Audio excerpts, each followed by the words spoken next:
दोस्तों, आज की इस वीडियो में हम पढ़ने वाले हैं सिंधु घाटी सभ्यता से संबंधित वो महत्वपूर्ण प्रश्न जो आपके 2022 और 2023 के एग्जामों में पूछे गए प्रश्न हैं और आगे 2024 या 23 में पूछे जाने की संभावना है। तो दोस्तों, क्लास के साथ अंत तक बने रहना।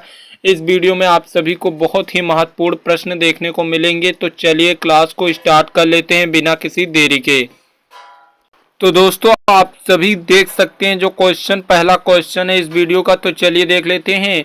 मोहनजोदड़ो शब्द का अर्थ है। मोहनजोदड़ो शब्द का स्थानीय भाषा में अर्थ है या मोहनजोदड़ो का अर्थ क्या है? तो मोहनजोदड़ो का अर्थ है मृतकों का टीला। क्वेश्चन नंबर 1 का आंसर हो जाएगा मृतकों का टीला। अगला प्रश्न है सिंधु वासियों को ज्ञान नहीं था। तो सिंधु वासियों को ज्ञान नहीं था तो किसका ज्ञान नहीं था? तो लोहा का ज्ञान सिंधु वासियों को नहीं था। लोहा का ज्ञान नहीं था। सिंधु सभ्यता की सबसे बड़ी इमारत है। तो सिंधु सभ्यता की सबसे बड़ी इमारत है अन्नागार। सिंधु सभ्यता की सबसे बड़ी इमारत है अन्नागार। अगला प्रश्न है प्रश्न नंबर 4। किस स्थान से पशुपतिनाथ की मूर्ति मिली है? तो मोहनजोदड़ो से पशुपतिनाथ की मूर्ति मिली है। अगला प्रश्न है प्रश्न नंबर 5। नर्तकी की कांस्य से मूर्ति किस स्थान से मिली है? तो मोहनजोदड़ो से मिली है। मोहनजोदड़ो से मिली है। अगला प्रश्न है हड़प्पा सभ्यता के मोहरों पर सबसे अधिक किस पशु का अंकन मिलता है? तो एक श्रृंगी पशु का। दोस्तों, आप सभी कमेंट में जरूर बताइएगा कि आप सभी को ऑब्जेक्टिव प्रश्न अच्छे लगते हैं या वन लाइनर। तो अगर जो आपको वन लाइनर अच्छे लगते हैं तो दोस्तों आप सभी को कमेंट करना है। अगर जो आपको ऑब्जेक्टिव अच्छे लगते हैं तो आपको कमेंट करना है। देखिए, और वन लाइनर में क्या होता है, आप सभी का टाइम बच जाता है और ऑब्जेक्टिव में याद करना भी कठिन हो जाता है, क्योंकि इसमें आप सभी रट भी सकते हैं और कुछ ट्रिक और तरीके से मैं आप सभी को समझा सकता हूं। लेकिन ऑब्जेक्टिव में क्या होता है, आप सभी का टाइम ज़्यादा वेस्ट होता है, इसलिए ऑब्जेक्टिव नहीं लाता हूं। अगर जो आप सभी कहेंगे तो ऑब्जेक्टिव भी क्वेश्चन आप सभी के लिए लाए जाएंगे। अगला प्रश्न है सिंधु सभ्यता के लोगों ने नगरों तथा घरों का विन्यास के लिए कौन सी पद्धति अपनाई? तो ग्रिड पद्धति अपनाई। इसका राइट आंसर हो जाएगा ग्रिड पद्धति। सिंधु वासी मिठास के लिए किसका प्रयोग करते थे? देखिए, ये क्वेश्चन पूछा नहीं गया लेकिन अब की बार पूछे जाने की संभावना, इसलिए मैंने इस क्वेश्चन को ले लिया है। शहद का प्रयोग करते थे मिठास के लिए सिंधु सभ्यता के लोग। अगला प्रश्न है मनुष्य द्वारा खोजी गई सर्वप्रथम धातु कौन सी थी? तो मनुष्य द्वारा खोजी गई सर्वप्रथम धातु थी तांबा थी। अगला प्रश्न है प्रश्न नंबर 10। हड़प्पा सभ्यता किस युग की सभ्यता है? तो हड़प्पा सभ्यता कांस्य युग की सभ्यता है। कांस्य युग की सभ्यता। अगला प्रश्न है आग और पहिए का आविष्कार कब हुआ था? तो आग और पहिए का आविष्कार पूरा पाषाण काल व नव पाषाण काल में हुआ था। अगला प्रश्न है पूर्व पाषाण में मानव जीविका का मुख्य आधार क्या था? तो शिकार मुख्य आधार था। अगला प्रश्न है प्रश्न नंबर 13 है स्वतंत्रता प्राप्ति के पश्चात हड़प्पा सभ्यता के सर्वाधिक स्थल किस राज्य में खोजे गए हैं? तो गुजरात में खोजे गए हैं। इसका राइट आंसर गुजरात हो जाएगा। अगला प्रश्न 14 है सिंधु सभ्यता में चावल के प्रथम साक्ष्य कहाँ से मिले हैं? तो लोथल से मिले हैं। लोथल से चावल के प्रथम साक्ष्य मिले हैं। चावल, देखिए चावल में लास्ट में ला है और आप सभी को यहाँ पर लोथल शब्द में भी लास्ट में देखने को मिलेगा। इस प्रकार आप याद कर सकते हैं चावल लोथल। चावल कहाँ से मिले हैं? लोथल से मिले हैं। मेसोपोटामिया के अभिलेखों में वर्णित सेलुहा ये सीजियल लेवल हो जाएगा, क्योंकि यहाँ पर जो सीजियल में इस तरीके के प्रश्न आते हैं। सेलुहा शब्द का अभिप्राय किस सभ्यता से है? सिंधु सभ्यता से है। जो मेसोपोटामिया के अभिलेख में वर्णित जो सेलुहा शब्द है उसका संबंध या उसका क्या अभिप्राय है? तो उसका अभिप्राय सिंधु सभ्यता से है। सिंधु सभ्यता के लोग धरती को किस रूप में पूजा करते थे? धरती की पूजा सिंधु सभ्यता के लोग किस रूप में करते थे? तो उर्वरता की देवी के रूप में करते थे। यह भी इम्पोर्टेंट प्रश्न है। अगला प्रश्न है सिंधु सभ्यता में सर्वाधिक प्रचलित थी मातृ देवी की उपासना। मातृ देवी की उपासना सिंधु सभ्यता में सर्वाधिक प्रचलित थी। अगला प्रश्न है प्रश्न नंबर 18 है। प्रश्न नंबर 18, सिंधुवासी सीसा का आयात कहाँ से करते थे? तो ईरान से करते थे। इसका राइट आंसर ईरान हो जाएगा, ईरान हो जाएगा। अगला प्रश्न है, सिंधुवासी किस धातु से परिचित नहीं थे? तो लोहा से सिंधुवासी परिचित नहीं थे, तो इसका राइट आंसर लोहा हो जाएगा। सिंधु सभ्यता के विनाश का सबसे प्रभावी कारण था बाढ़ या प्रभावी कारण क्या था? बाढ़ या जल प्रलय। बाढ़ या जल प्रलय था प्रभावी कारण। सिंधु सभ्यता की खोज किसने की थी? तो सिंधु सभ्यता की खोज राय बहादुर दयाराम साहनी ने की थी। सिंधु सभ्यता की खोज राय बहादुर दयाराम साहनी ने की थी। मोहनजोदड़ो की खोज 1922 में किसने की थी? तो राखल दास बनर्जी ने 1922 ईस्वी में मोहनजोदड़ो की खोज की थी। अगला प्रश्न है, सिंधु सभ्यता के बृहद स्नानागार कहाँ है? तो बृहद स्नानागार कहाँ से प्राप्त हुए? मोहनजोदड़ो से। सिंधु सभ्यता के बृहद स्नानागार मोहनजोदड़ो से प्राप्त हुए हैं। अगला प्रश्न है, जूते हुए खेतों एवं नक्काशीदार ईंटों का प्रयोग सर्वप्रथम कहाँ हुआ? तो कालीबंगा में हुआ। कालीबंगा में हुआ। आप सभी यहाँ पर देख सकते हैं, जो क्वेश्चन इंपॉर्टेंट है उन्हीं क्वेश्चनों का संग्रह है, सिलेक्टेड क्वेश्चन का है। तो दोस्तों आप सभी को वीडियो को लाइक टारगेट, दोस्तों आप सभी को बता दें, आप सभी वीडियो का टारगेट लाइक 500 है। अगर जो आप 500 टारगेट कंप्लीट करते थे तो दोस्तों आप सभी के लिए नए नए कंटेंट लाने के लिए मैं तैयार रहता हूं हमेशा। अगला प्रश्न है, सिंधु सभ्यता के लोगों के लिए विशेष पूजनीय था? तो कुबड़ वाला सांड जो विशेष पूजनीय था।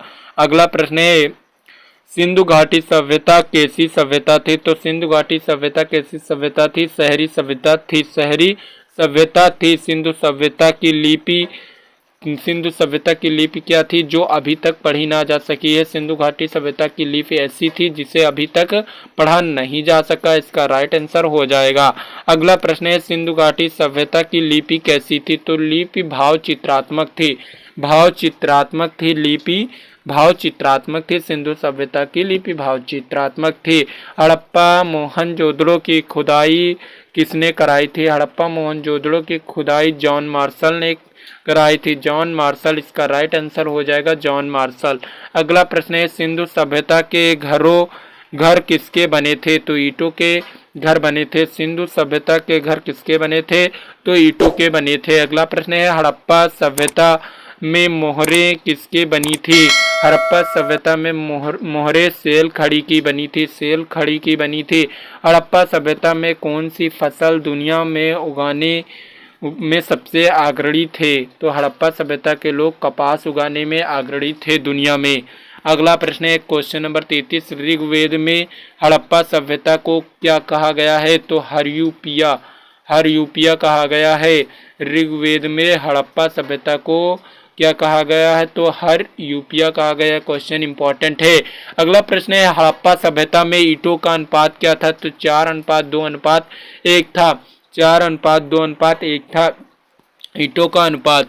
सिंधु सभ्यता किस नदी के किनारे पर स्थित थी? तो सिंधु सभ्यता रावी नदी के किनारे स्थित थी। अगला प्रश्न है 36, सिंधु सभ्यता का मुख्य व्यवसाय था। सिंधु सभ्यता का मुख्य व्यवसाय कृषि था, एग्रीकल्चर था। अगला प्रश्न है, लोथल बंदरगाह किस नदी से जुड़ा हुआ था? तो भोगवा नदी से जुड़ा हुआ था। इसका राइट आंसर भोगवा नदी हो जाएगा। अगला प्रश्न है, सिंधु सभ्यता का सबसे पूर्वी स्थल? तो सबसे पूर्वी स्थल जो है आलमगीरपुर, मेरठ, उत्तर प्रदेश, आलमगीरपुर है। अगला प्रश्न है, सिंधु सभ्यता में खोपड़ी की शल्य चिकित्सा का साक्ष्य कहाँ से मिले? कालीबंगा से मिले। तो दोस्तों इसका जो राइट आंसर आप सभी को देखने को मिलेगा कालीबंगा देखने को मिलेगा। अगला प्रश्न है, प्रश्न नंबर 40 है, हड़प्पा सभ्यता में घोड़ों के अस्थियों के किस स्थान से प्राप्त हुए हैं? तो सुतका गैंडोर से प्राप्त हुए हैं। सुतका गैंडोर से प्राप्त हुए हैं घोड़े की अस्थियों के साक्ष्य। अगला प्रश्न है, प्रश्न नंबर 41, नवीनतम हड़प्पा कालीन स्थल धोलावीरा किस राज्य में खोजा गया है? तो धोलावीरा गुजरात राज्य में खोजा गया है। इसका राइट आंसर गुजरात हो जाएगा। अगला प्रश्न है, हड़प्पा संस्कृति से संबंधित स्थल रंगपुर किस राज्य में है? तो रंगपुर गुजरात में है। रंगपुर गुजरात में है। अगला प्रश्न है 43, भारत में सबसे बड़ा हड़प्पा कालीन स्थल था तो धोलावीरा। धोलावीरा कहाँ है? तो गुजरात में है। अगला प्रश्न है प्रश्न नंबर 44। सिंधु घाटी सभ्यता के लोगों की मुद्रा में किस देवता की आकृति चित्रण थी? तो पशुपति की चित्रण थी। दोस्तों आप सभी लोग सपोर्ट करते रहिए इसी तरीके से। अगर जो आप वीडियो को लाइक नहीं किया तो अभी तक तो वीडियो को लाइक जरूर कर दीजिए, क्योंकि इसमें जो क्वेश्चन है आप सभी के लिए मैं बिल्कुल मेहनत से तैयार करता हूं, खुद से क्वेश्चन ढूंढता हूं और आप सभी को जो क्वेश्चन मुझे, क्योंकि मैंने ऑलरेडी ये सभी क्वेश्चन पढ़ रखा है तो मुझे ये क्वेश्चन बिल्कुल याद हैं। युगल समाधान संस्कृत का प्रमाण मिला लोथल। आप सभी को बिल्कुल मेरी तरह बिल्कुल ये क्वेश्चन रट जाएंगे। युगल समाधान का संस्कार कहाँ से प्राप्त हुआ है? तो लोथल से। लोथल से जो है युगल यानी कि लोथल से प्राप्त हुआ। चावल के साक्ष्य भी लोथल से प्राप्त हुए थे। अगला प्रश्न है अमरी जो एक हड़प्पा सभ्यता का एक स्थल किस प्रांत में स्थित है? तो अमरी जो है सिंध प्रांत में स्थित है। अमरी एक हड़प्पा स्थल है जो कि सिंध प्रांत में स्थित है। सिंध प्रांत कहाँ है? पाकिस्तान में है। अगला प्रश्न है सबसे पहले खोजा गया हड़प्पा कालीन स्थल। तो सबसे पहले खोजा गया हड़प्पा कालीन स्थल जो है हड़प्पा ही है, क्योंकि सिंधु घाटी सभ्यता का खोजा गया सबसे पहला स्थल जो था हड़प्पा था। यहाँ पर आप सभी थोड़ा क्वेश्चन अगर जो चेंज कर लेंगे तो क्वेश्चन थोड़ा कठिन माना जाएगा, लेकिन इस तरीके से बनाया गया क्वेश्चन बिल्कुल सिंपल हो जाए।